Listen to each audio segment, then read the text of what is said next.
उसी रीति से WCS कमेटी और WCS को धन्यवाद देना चाहती हूँ, क्योंकि उन्होंने मुझे मौका दिया कि मैं परमेश्वर के वचनों को बांट सकूँ।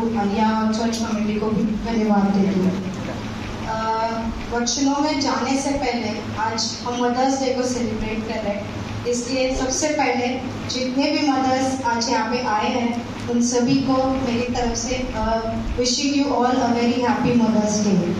और मेरे हिसाब से मदर्स डे सिर्फ एक दिन का सेलिब्रेशन नहीं है, ये हर रोज़ का सेलिब्रेशन है, क्योंकि शायद हमारे जीवन में हमारे मदर्स ना होते तो हम और आप यहाँ आज नहीं होते।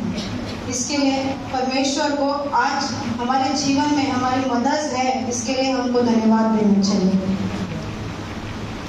जितने भी मदर्स बैठे हैं उनके लिए थोड़ा सा एक ताली बजा सकते हैं।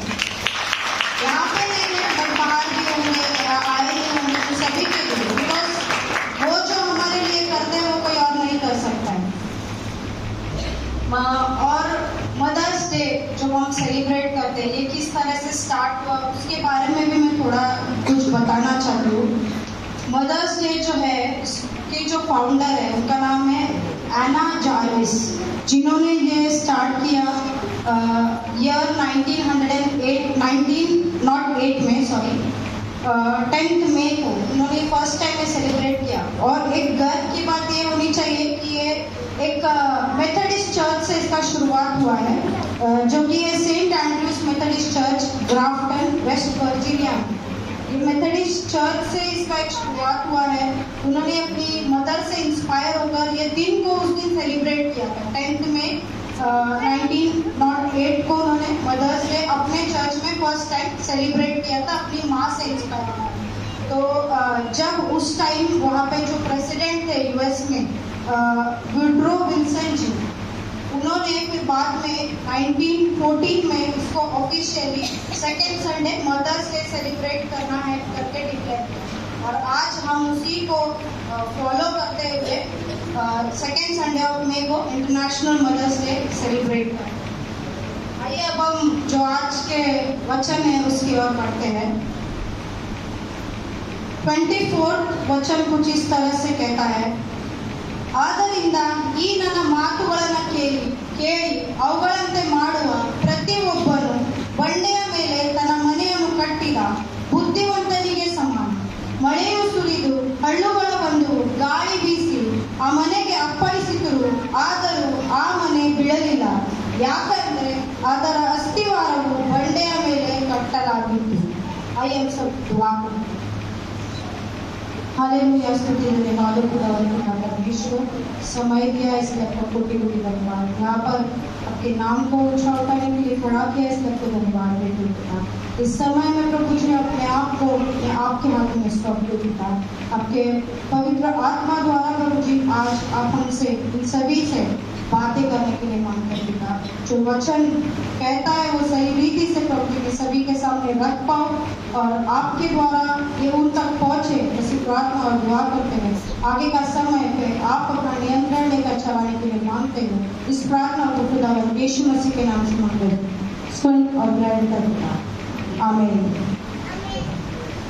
तो आज जब हमने ये वचन पढ़ा तो ये पैराबल, ये जो वचन है ये हम सभी को पता है। शायद से हम बहुत टाइम भैया ने इसके बारे में टीचिंग भी किया होगा और हमने कई जगहों पर इस वचन को सुना होगा। तो हम क्या सीखते हैं, क्या सीखा? एक मेजर पॉइंट बोलते हैं, एक चीज़, एक वर्ड जो इस वचन से हमको पता चल रहा है, क्या दर्शाता है ये वचन? कोई बताएगा? सबने वचन पढ़ा, अभी मेरे ख्याल से हिंदी में भी रीड किया, कन्नड़ा में भी रीड किया। तो ऐसा तो नहीं है कि किसको भी हिंदी भी नहीं आता, कन्नड़ा भी नहीं आता, सबको दोनों लैंग्वेजेस आते ही है। तो क्या समझा आपने जब इन वचनों को रीड किया? अपना घर चट्टान पे बनाना है, बराबर। और परमेश्वर की बातें सुनना, जो आंटी ने कहा वो भी सही है कि अपना घर चट्टान पे बनाना है, पर वो कब बनेगा? जब हम परमेश्वर की बातों को सुनेंगे। ये जो वचन है परमेश्वर के ओबीडियंस को दर्शाता है कि हम परमेश्वर में कितने ओबीडियंट ओबीडियंस का प्रतीक बोल सकते हैं वचन, क्योंकि परमेश्वर ऐसा कहता है इन वचनों के द्वारा कि जो कोई भी मुझे सुनेगा, सुन के सिर्फ छोड़ नहीं देने का, उसके ऊपर चलेगा और उसके अनुसार चलेगा तो वो क्या कहलाएगा? बुद्धिमान कहलाएगा। वो उस बुद्धिमान के समान होगा जिसने अपना घर चट्टान पर बनाया है, ताकि जब कोई आंधी तूफान या कुछ भी आए वो गिरेगा नहीं। लेकिन यही अगर जो नहीं सुनेगा उन वचनों को, मतलब जो ओबीडिएंटली उसको नहीं फॉलो करेगा, तो वो किसके समान बनेगा? मूर्ख के समान बनेगा। जो मूर्ख अपने घर को रेत पे बनाता है, जो केवल एक हवा के आने मात्र से ही गिर जाए। तो हमें परमेश्वर इन वचनों से ये सिखाता है कि किस तरह से हमें उसको वचनों को पकड़ कर चलना है, दृढ़ बनकर चलना है, ताकि चाहे कुछ भी हो जाए हमारा घर गिरना नहीं चाहिए, यानी कि हम गिरना नहीं चाहिए। लेकिन आप सब लोग ये सोचते रहेंगे मदर्स के बारे में तो प्रीचिंग होना चाहिए ना, ये क्या प्रीचिंग कर रही है यहाँ के, ये तो सबको मालूम है स्टोरी, अभी क्या यही कॉमन है, हाँ रॉक पे घर बनाने का इतना ही तो बात है ना, इसके आगे क्या?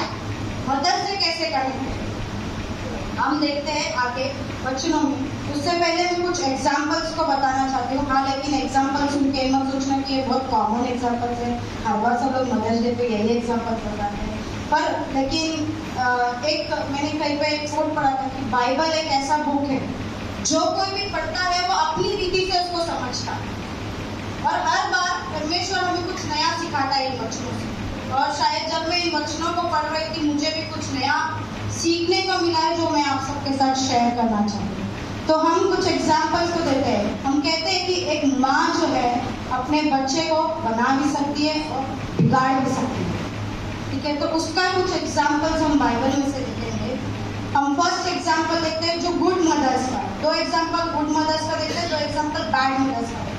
जो गुड मदर्स है इनमें से फर्स्ट एग्जाम्पल हम देखेंगे कि हैना, जिन्होंने काफी प्रेयर किया अपने एक संतान के लिए, और वो संतान मिला। अगर हम फॉर एग्जाम्पल हम मदर्स होते और बहुत प्रेयर करने के बाद एक बच्चा हुआ, उसको कितना लाड़ कर पाल के एकदम बिगाड़ दिया रहता। अरे वो जो बोलेगा उसको लाके दो, उसको खराब कर दो, एकदम वैसा करेंगे, लाड़ से पाल के एकदम बोलते। कभी कभी फिर वही जिसको लाड़ से पाला रहता है वही एकदम आउटलाइन चले जाता है बाद में बड़ा होता है। हम देखते हैं, हम एग्जाम्पल्स देख चुके होंगे शायद सभी यहाँ पे। बट हैना ने वैसा नहीं किया, उन्होंने प्रे किया उसके लिए, तो उनको मिला। तो उन्होंने सोचा कि ये जब मुझे मिला है तो ये परमेश्वर के लिए इस्तेमाल होना चाहिए। तो उन्होंने सैमुएल को इस तरह से तैयार किया, इस तरह से उनकी परवरिश की कि वो परमेश्वर यीशु मसीह के परमेश्वर के दास बनकर अपने जीवन को व्यतीत किया। हम देखते हैं वचनों को। उसी तरह से न्यू टेस्टमेंट में से बेस्ट एग्जाम्पल अगर हमें देना है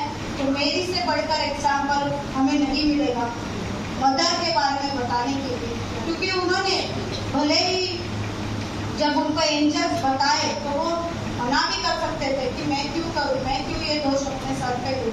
एक वर्जिन का माँ बनना ही वो टाइम पे बहुत बड़ी बात थी, पर मैं क्यों करूँ। पर उन्होंने वो रिस्पॉन्सिबिलिटी लेकर दिया नहीं, बल्कि यीशु मसीह को उस तरह से उन्होंने तैयार किया कि वो आगे जाकर परमेश्वर का उन वचनों को पर जो पूरा करना है उनको वो कर पाए, ऐसा उनको तैयार किया। और अंत तक हम देखते हैं, हमने लेट सीजन में पूरा ये प्रीचिंग सुना कि अंत तक उन्होंने यीशु मसीह का साथ नहीं छोड़ा और उनके साथ पूरे अंत तक बने रहे। उसी रीति से दो बैड मदर्स का एग्जाम्पल देखते हैं जिन्होंने शायद अपने बच्चों को बिगाड़ा बोल सकते हैं या गलत रास्ता दिखाया। तो एक एग्जाम्पल हम देखते हैं जो ओल्ड टेस्टमेंट में से सबको पता है, रिबेका, जो जेकब और ईसाऊ की मम्मी, वो क्या करती है, दोनों भाइयों में झगड़ा लगाकर एक भाई को जो उनका फेवरेट बच्चा रहेगा, लाडला बेटा जो सभी के घर पे रहता ही है, कॉमन है, वो तो कुछ नया नहीं है, उसको बिगाड़ के बोलते कि अरे वो ले लेगा सब जाके, उसको कुछ भी कर चीट करने का सिखा दिए उसको कि ये कर, उसका बाल वाला कपड़ा पहन के जा ताकि तेरे पापा को समझे नहीं कि कौन है तू, और साइन में क्या जा प्रॉपर्टी के पेपर पर, फिर हम दोनों बैठ के मस्त मजा करेंगे। उसको थोड़ी ना बताइए बेटा बाद में मेरे को काका बढ़ेगा क्या। बट लेकिन ये हम देखते हैं कि किस तरह से उसने चीट करना सिखाया अपने बच्चों को। वो चाहती तो ये भी होती कि ठीक है बड़े भाई को मिलेगा, मिलने दे, लेकिन आगे हम देखेंगे कैसे हमको चलाएगा। लेकिन उसने क्या सिखाया, चीट करना। और उसी तरह से न्यू टेस्टमेंट में एक एग्जाम्पल देखते हैं हेरोड की वाइफ हेरोडियास, जिन्होंने अपनी बेटी को क्या बताया, बेटी को गिफ्ट दे रहे थे किंग हेरोड, उससे खुश होकर उसको गिफ्ट दे रहे थे, लेकिन उसने क्या सिखाया, अरे जा अपना प्रतिष्ठा सिर मार। क्यों? क्योंकि उसको चाहिए था वो नाश होना चाहिए। तो उसने क्या किया, अपनी इच्छा को, गलत इच्छा को अपनी बेटी के द्वारा पूरा किया। तो वो एक हम देखते हैं कि रॉन्ग। तो मैं ये किस लिए बता रही हूँ, एक माँ किस तरह से अपने परवरिश के द्वारा अपने बच्चे को बना भी सकती है और बिगाड़ भी सकती है। तो ये वचन, आज का वचन भी इसी से जुड़ा है, जो मैं आगे शेयर करना चाहती हूँ कि हम मदर्स का कितना बड़ा रिस्पॉन्सिबिलिटी है अपने बच्चे को शेप करने, अपने बच्चे के जीवन को बनाने। क्योंकि जब कोई बच्चा बाहर जाके गलती करता है ना, तो कोई आके बोलता नहीं कि पेरेंट्स को नहीं, मम्मी लोग आके पहला बोलते हैं क्या सिखाया, तुम लोग कुछ सिखाए नहीं कि अपने बच्चे को। पहला ब्लेम मदर्स पे ही आता है। आज मैं एक माँ बनी, भले मेरी बच्ची छोटी है, कल को शायद मेरे पे भी होगा, और शायद मेरी वजह से मेरी मम्मी ने भी सुना ये बात। तो मैं आज जब मदर बनी हूँ, उन बातों को समझती हूँ, इसलिए मैं आज शेयर कर रही हूँ। तो मतलब कि मदर्स को सुनना पड़ता है, इसलिए मदर्स का रेस्पॉन्सिबिलिटी ज्यादा बड़ा है। लेकिन पापा लोग आज इधर बैठे ना, फिर घर जाके तुम लोग मम्मी लोग को ताड़ने वाले रहते। क्वेश्चन में भी लिखा है कि तुम लोग का रेस्पॉन्सिबिलिटी ज्यादा है पापा, तो हम लोग को कुछ नहीं मालूम है, तुम लोग का जिम्मेदारी। एक बच्चा, दोनों पेरेंट्स का जिम्मेदारी है, फादर का भी और मदर का भी। मैं गलत नहीं बता रही हूँ कोई भी चीज, बट मैं सिर्फ इतना बोल रही हूँ कि मदर्स का ज्यादा है। और वो क्यों ज्यादा है, क्योंकि एक माँ अपने बच्चों को गर्भ से जानती है, फादर से 9 मंथ ज्यादा अपने बच्चे को जानती है। एक बच्चे को क्या जरूरत है, तो माँ से बेहतर कोई नहीं बता सकता। तो हम जानते हैं कि एक माँ अपने बच्चे को सबसे ज्यादा जानती है, 9 महीने उन फादर से ज्यादा जानती है, इसलिए थोड़ा रिस्पॉन्सिबिलिटी अपना ज्यादा है, अपना मदर्स का रिस्पॉन्सिबिलिटी उस पर ज्यादा है। तो हमें इस तरह से उनको तैयार करना है। हम वचनों की ओर से देखते हैं, आज का जो वचन हम सोचेंगे कि कैसे ये मदर कैसे देखें। हमने हमेशा सुना होगा, मतलब बहुत बार या लोगों ने प्रीचिंग किया होगा या यूथ में प्रीचिंग हुआ होगा, हम कहते हैं कि यूथ जो है पिलर्स ऑफ द चर्च है। यूथ कौन है? हमारे बच्चे। अगर वो पिलर्स ऑफ द चर्च है, तो वो पिलर्स का फाउंडेशन कौन है? मदर्स, बराबर। तो अगर youth pillar of the churches है, तो हम मदर्स ये चर्च का फाउंडेशन। तो परमेश्वर क्या कहता है इन वचनों से, ये फाउंडेशन कैसा होना चाहिए? चट्टान पे बना होना चाहिए। तो चट्टान पे अगर ये फाउंडेशन बनेगा तो कभी नहीं गिरेगा, कभी नहीं गिरेगा। यानी कि अगर चट्टान पे तुम अपने बच्चों को खड़ा करोगे, उस फाउंडेशन को स्ट्रॉन्ग करके खड़ा करोगे, तो वो चर्च का पिलर और वो चर्च कभी नहीं गिरेगा। तो हमें वो चट्टान अपने बच्चों के जीवन में बनना है। हमें उस बुद्धिमान के समान बनना है जो अपने बच्चों का जीवन चट्टान पर बनाए। उनका फाउंडेशन जब वो छोटे रहेंगे तभी से स्ट्रॉन्ग करना है। क्योंकि साइंस कहता है कि जब बच्चा घर पे होता है, वो अपनी माँ को पूरी तरीके से सुन सकता है, समझ सकता है, महसूस कर सकता है। तो तभी से ही हमारा जिम्मेदारी शुरू होता है। जब हमको पता चलता है कि हम माँ बनने वाले, तभी से ही हमारी जिम्मेदारी शुरू होती है कि किस तरह से हमें अपने बच्चे को शेप करना है, आगे वो परमेश्वर की सेवकाई में इस्तेमाल हो, या आगे रहे, या अच्छी रीति से बढ़े। ऐसा नहीं कि हर कोई परमेश्वर की, हर छोटा सा छोटा काम भी परमेश्वर की सेवकाई के लिए हो रहा है। फॉर एग्जाम्पल यहाँ पे ये जो माइक लगाते हैं, सेटिंग करते हैं, वो भी परमेश्वर की सेवकाई के लिए। तो उनको किसी ने सिखाया है ना कि जाओ बाबा तो चर्च में जाके काम कर करके, उनके मदद ने भेजा है, तब जाके वो करते। अगर नहीं बोलते, अरे छोड़ यार, करने वाले करते रहे, तो तुम लोग क्या जाके बहुत बड़ा करने वाले। वैसे भी अय्या तो उधर से नाम भी नहीं लेते, बोलते हैं अपन अय्या तो नाम भी नहीं लेते, फायदा क्या करके तू इतना, ऐसा भी सिखाते हैं अपन। लेकिन ये नहीं सिखाना, अपने को क्या बोलना है कि परमेश्वर के लिए करना है। ये देख रहा है, वो देख रहा है, अय्या नाम ले रहे, इसके लिए नहीं करना है, पर परमेश्वर के लिए करना है। ये हमारा आज सबसे बड़ा रिस्पॉन्सिबिलिटी है। एक और वचन मैं ये क्यों बोल रही हूँ, बचपन से सिखाना चाहिए, पहले से सिखाना चाहिए, क्योंकि वचन ऐसे कहता है।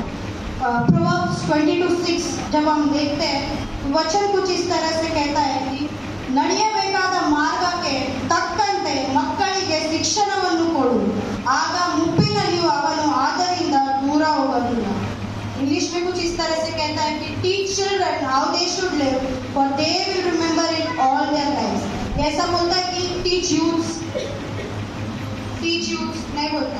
ऐसे भी एक कहावत है कि बच्चे चाहे जितना भी बड़े हो जाए, लेकिन माँ बाप के लिए वो बच्चे ही रहते हैं, छोटे ही रहते हैं। तो वो तो कहावत सुना है हम सब ने। तो मतलब क्या, इतना भी बड़े हो गए या फिर जैसे मेरे जैसे शादी भी हो गया हो, तो हम अपने पेरेंट्स के लिए बच्चे ही है। एक बच्चे की माँ भी बन जाए, पिता भी बन जाए, जो भी हमारे अगर पेरेंट्स है तो हम उनके लिए बच्चे ही है। तो हम तो ऐसा नहीं कि बचपन से सिखाने, मतलब बचपन से अगर सिखाया नहीं तो मैं बड़े होने के बाद कुछ नहीं बोल सकती। होता है कि अगर बचपन से सिखाएंगे तो उनका वो नींव स्ट्रांग रहेगा, तो बड़े होकर हमारी बातों को सुनेंगे। इसमें भी यही लिखा है कि मुप्पिनलियू ಅವನು ಆದರಿಂದ ದೂರ ಹೋಗೋದಿಲ್ಲ, मतलब जब वो बड़े हो जाएंगे, जब वो यूथ हो जाएंगे या एज उनका हो जाएगा, तभी भी उनको ये बातें याद रहेंगी जो बचपन से सिखाया है। एक एग्जाम्पल इसके लिए मैं देती हूँ कि बच्चों को जो नर्सरी राइम्स सिखाते हैं, अपन ने भी जो नर्सरी राइम्स पढ़ा रहेगा, वो क्यों बोलते हैं, क्योंकि साइंस के हिसाब से जब बच्चे छोटे रहते हैं, स्पेशली 2.5 ईयर तक, उनका ब्रेन डेवलपमेंट इतना फास्ट होता रहता है कि वो सब कुछ बाय हार्ट कर सकते हैं। इसके लिए तभी जो नर्सरी राइम्स सिखा रहता है ना, अपन ने वो अपने कॉपी पर क्या किया। आज भी अगर किसी को बोलो बाबा वृक्ष खड़ा लेके बताइए, ट्विंकल ट्विंकल लिटिल स्टार, सब लोग को पता है, सब लोग बताएगा यहाँ पे। क्यों?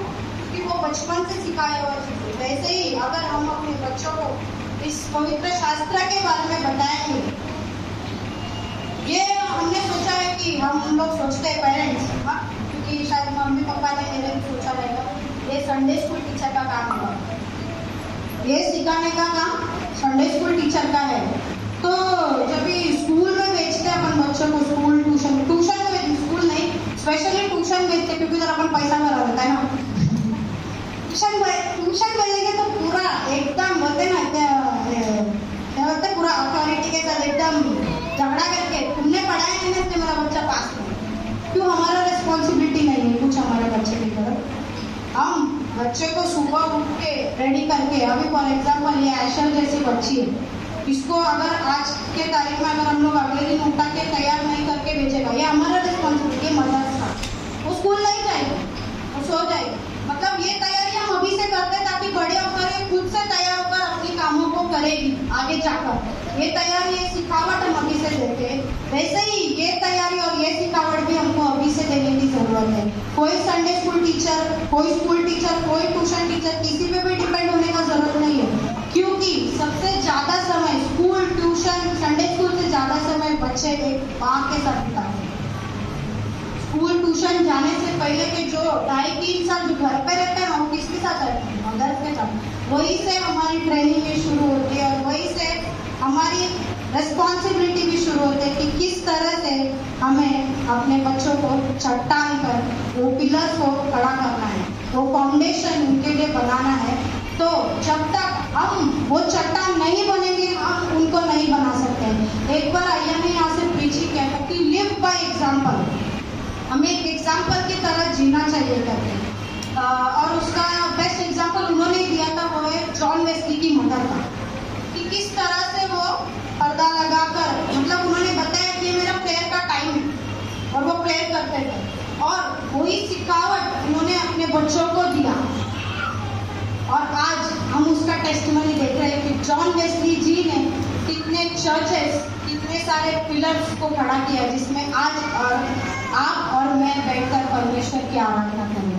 तो इससे बड़ा टेस्टिमनी, इससे बड़ा एग्जाम्पल नहीं हो सकता कि किस तरह से अपने बच्चों को हमें बचपन से ट्रेन करना है, कि किस तरह से वो फाउंडेशन हमें स्ट्रॉन्ग करना है, ताकि हमारा चर्च गिरे नहीं, हमारा चर्च गिरे नहीं। हमें ऐसा नहीं कि हर बच्चे को सेवकाई के लिए तैयार करें, मतलब जाओ बाबा तू बीडी पढ़ के आ, थियोलॉजिकल स्टडीज पढ़ के आ, नहीं।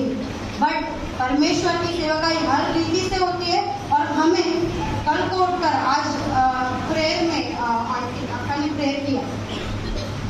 कई जगह पर आज क्रिश्चियंस के ऊपर जो अत्याचार हो रहे, वो तो ठीक है, सब लड़ रहे, सब कर रहे, लेकिन उस टाइम पे वो अत्याचार क्या है, एक आंधी तूफान की तरह जो एक वचन कहता है, उसमें हमें गिरना नहीं है, उसके सामने हमें दृढ़ खड़े रहना कि नहीं, मेरा परमेश्वर बचाएगा।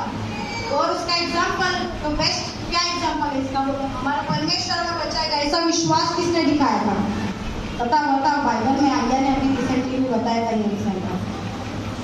शद्रक, मेशक, अबेदनगो, वो फायर में रहने के बावजूद भी क्या बोला, मेरा परमेश्वर मुझे बचाएगा। तब कोई भी चीज उनको, कोई आंधी तूफान कुछ भी हवा आएगा तो भी आग फैलता है, एक हवा आने से भी आग स्प्रेड होता है, लेकिन उनको वो टच नहीं किया, वो गिरे नहीं, क्योंकि उनको वो टच नहीं, क्योंकि उनका विश्वास गिरा है। क्योंकि उनका विश्वास चट्टान पर था, उनका विश्वास दृढ़ था, उनका विश्वास स्ट्रॉन्ग था। इसके लिए कोई भी चीज उनको हिला नहीं पाया, कोई भी चीज उनको गिरा नहीं पाया, कोई भी शोधना उनको हरा नहीं पाया। ऐसा हम इन वचनों के द्वारा देखते हैं। हम मदर्स जो है काफी बार ऐसा सोचते हैं कि मतलब हम अपने आप को कम समझते हैं। हमको लगता है कि अरे आजकल तो ठीक है, आज सभी लोग इक्वल है, वुमेन्स और मेन सब इक्वल है, सब लोग काम पे जाते हैं, मदर्स भी। लेकिन पहले स्पेशली कि मदर्स को लगता था कि मैं कुछ कर नहीं रही हूँ अपने घर के लिए, अपने बच्चों के लिए, तो अपने को लगता है अपन बहुत कम में करते हैं। मदर्स हमेशा सोचते हैं कि अपन बहुत कम है, लेकिन ये नहीं भूलना है हमें कि परमेश्वर ने हमारे हाथों में कितनी बड़ी रिस्पॉन्सिबिलिटी दी है। एक माँ होने का दर्जा सिर्फ एक वुमेन को दिया है परमेश्वर ने, तो वो कितना बड़ा रिस्पॉन्सिबिलिटी क्यों दिया है, इतना बड़ा रिस्पॉन्सिबिलिटी क्यों दिया है? क्योंकि आप और मैं मिलकर आगे जाकर इन बच्चों को ऐसा तैयार करें कि वो उसकी सेवकाई में इस्तेमाल हो, उसके चर्च के पिलर्स बनकर खड़े। तो आप और मुझे आज ये करने की ज़रूरत है कि हम अपने पहले तो हम अपने फाउंडेशन को स्ट्रॉन्ग करें, हम मदर्स जो है अपने विश्वास को स्ट्रॉन्ग करें, अपने तरीकों को स्ट्रॉन्ग करें कि किस तरह से हम पहले स्ट्रॉन्ग होकर एग्जाम्पल की रीति से अपने बच्चों के सामने खड़े हो, ताकि वो भी उस तरह से स्ट्रॉन्ग खड़े रहकर, मतलब प्रार्थना करना है मतलब करना है, बाइबल पढ़ना है मतलब पढ़ना है, क्योंकि मम्मी करती है, मैंने मम्मी को देखा है करते हुए। और इसका एग्जाम्पल और एक एग्जाम्पल मैं देना चाहती हूँ, एक रेगुलर एग्जाम्पल, मतलब हम बचपन से सुनते हैं कि एक बच्चा रहता है, वो चोरी करके आता रहता है, रोज चोरी करके आते, उसकी मम्मी उसको कुछ नहीं बोलती, वो बचपन से चोरी करता रहता है, लेकिन बड़ा होके फिर बहुत बड़ा चोर बन जाता है। लेकिन वो जब वो इसमें खड़ा होता है कोर्ट में, एक कटघरे में खड़ा होता है, तो वो किसको ब्लेम करता है? मेरी मम्मी ने मेरे को बचपन में कुछ नहीं बोला, इसके लिए आज मैं इतना बड़ा चोर बन गया। तो किसका रेस्पॉन्सिबिलिटी है? हमारा रेस्पॉन्सिबिलिटी है। अभी सब बच्चे लोग सोचेगा कि अरे ये तो सब मम्मी लोग का रेस्पॉन्सिबिलिटी है, लेकिन यहाँ पे सिर्फ मदर्स का रेस्पॉन्सिबिलिटी नहीं है। मैं इन बातों को एंड करना चाहती हूँ, इनको भी अपनी रेस्पॉन्सिबिलिटी पता होना चाहिए। ये ओबीडियंस के बारे में क्यों बताया मैंने? क्योंकि जब तक ये ओबीडियंटली उन बातों को नहीं फॉलो करेंगे, आप चाहे कुछ भी कर लो तो नहीं करेंगे। तो आपका ये रिस्पॉन्सिबिलिटी बनता है कि आप ओबीडियंटली अपने पेरेंट्स की बातों को सुने और वो जो सिखा रहे हैं उसके अनुसार चले। और ये रिस्पॉन्सिबिलिटी अपनी माँ की तरफ, अपने पेरेंट्स की तरफ हमारा भी है बहुत बड़ा, क्योंकि हम देखते हैं कि वो यीशु मसीह भी सूली पे चढ़ने से पहले भी वो अपनी माँ को नहीं भूले, वो अपना रिस्पॉन्सिबिलिटी वहाँ पे पूरा करे। कि किसी को तो भी एक चेला को अपने माँ की रिस्पॉन्सिबिलिटी को दिया, उस यीशु मसीह ने, उस खुदावन पिता परमेश्वर ने भी जब अपनी रिस्पॉन्सिबिलिटी से हाथ नहीं झटका, तो आप और मैं भी ये नहीं कर सकते इस जगत में आज। ये हमें याद रखने की जरूरत है, हम बच्चों को भी और हमको भी, क्योंकि हम आज भी किसी के बच्चे हैं। जैसे कि मैंने कहा, हम कितने भी बड़े हो जाए अपने पेरेंट्स के लिए हम बच्चे ही हैं, तो हम आज भी उनके बच्चे हैं। हम उनसे उनके तरफ अपना जो रिस्पॉन्सिबिलिटी है उसको हम झटक नहीं सकते हैं, उनको हमें पूरा करना है और उनके तरफ अपने ओबीडियंस को दिखाना है। मैं एक गीत एक्चुअली मैं गाना चाहती थी पर मैं नहीं गाऊंगी, पर मुझे उसका लिरिक्स जो उसके बोल है वो आप तक पहुंचाना है।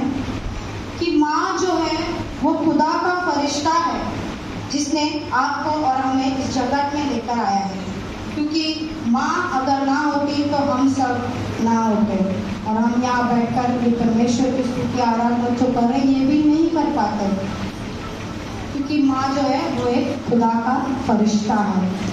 माँ की एक दुआ जिंदगी बना देती है। माँ भूखी रहती है लेकिन हमको वो खाना खिला देती है, बिन बोले बिन कहे हमारे दिल की सारे इरादों को समझती है, हमारे मन की आवाज़ को समझती है। और इसके लिए कहते हैं कि माँ को कभी भूल से भी रुलाना नहीं चाहिए, क्योंकि वो खुदावन परमेश्वर उसका न्यायपूर्ण है। तो आइए हम सब आज इस समय पर परमेश्वर को सबसे पहले धन्यवाद देते हैं कि परमेश्वर ने हमारे जीवन में हमारी माँ को दिया है। एक कुछ समय निकालकर आज हम 1 मिनट निकालकर परमेश्वर को अपनी आंखों को बंद करके हमारे जीवन में जो मदद उन्होंने दिया है उसके लिए थैंक यू बोलते हैं। यस पिता, हम आपको धन्यवाद देते हैं। आपने प्रभु जी हमारे जीवन में एक माँ को दिया प्रभु जी, क्योंकि एक माँ है पिता। आपके बाद अगर इस जगत में कोई हमसे सेल्फलेस लव कर सकता है तो सिर्फ और सिर्फ माँ है पिता। एक माँ जिस तरह से प्यार करती है वो और कोई नहीं कर सकता, और ऐसा प्यार, ऐसा सेल्फलेस लव एक व्यक्ति के रूप में हमें दिया है, इसलिए कोटि कोटि धन्यवाद देते हैं पिता। हम अपने अपने जीवन में जो मदद आपने हमें दिया है उसके लिए धन्यवाद देते हैं पिता प्रभु जी। उसी तरह से कोटि कोटि धन्यवाद प्रभु जी। वचनों के द्वारा मैं आशा करती हूँ प्रभु जी कि आपने इन लोगों से बातें की हैं पिता। उन्हें दे मेरे प्यार पिता कि हम मदद को आप इतना स्ट्रॉन्ग बनाए, इतना दृढ़ हम बने पिता कि हम हमारे घरों को, हमारे बच्चों को इन आगे के इस भविष्य के चर्च के पिलर जो बनेंगे पिता, उनके उस फाउंडेशन को हम चट्टान पर बनाएं। उस फाउंडेशन को बनाने से पहले हम अपने आप को प्रभु जी एक चट्टान की तरह स्थिर कर प्रभु जी आप में बने रहकर प्रभु जी अपने बच्चों को वो एग्जाम्पल के तौर पर दिखाकर चला सके पिता, और आगे आपकी सेवकाई के लिए तैयार कर सके पिता। ऐसे ही प्रभु जी आगे प्रभु जी इस आराधना में आप साथ रहकर चलाने के लिए मांगते हैं। फिर एक बार सारे मदर्स को यहाँ पे बैठे और जो नहीं आए पिता उन सभी को आपके पवित्र हाथों में सौंपते हुए इन वचनों के लिए प्रभु जी धन्यवाद देते हुए ये वचन प्रभु जी सभी के लिए आशीष का कारण बने, ऐसा मांगते हुए इस प्रार्थना को उद्धारकर्ता यीशु मसीह के मीठे और मधुर नाम से मांगते हैं, सुन और कबूल करते हैं। आमीन।